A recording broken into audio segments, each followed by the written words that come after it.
తెలుసుకోవాల్సిన విషయం ఏంటంటే ఈ ప్రాంతం అనేది అడవిలో ఉంది, చుట్టూ అడవే.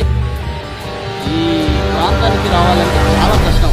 పులివెందుల దగ్గర ఉన్న వాళ్ళు వచ్చైతే కంపల్సరీ విజిట్ చేయండి, చూపించండి, ఇదంతా చూపించండి ఒకసారి. ఇక్కడ ఒక్క మనిషి అయితే లేడు.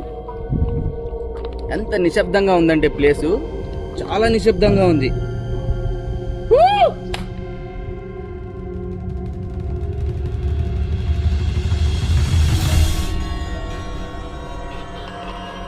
ఇప్పుడైతే మేము మా టీం లోపలికి అయితే దిగుతున్నాం. ఇప్పుడు దాకా మన వీడియో చూసిన వాళ్ళంతే ఖచ్చితంగా మీకు వీడియో నచ్చినట్లయితే లైక్ చేయండి, సబ్స్క్రైబ్ చేసుకోవడం మాత్రం మర్చిపోకండి. లంకే బిందులు అని చెప్పి కామెంట్ చేయండి. మేమైతే లోపల దిగుతున్నాం. ఏమేమి దొరికాయి ఏంటి అనేది పార్ట్ 2లో అయితే అప్లోడ్ చేస్తాం. ఖచ్చితంగా అయితే పార్ట్ 2 అయితే మిస్ అవ్వద్దండి. బాయ్.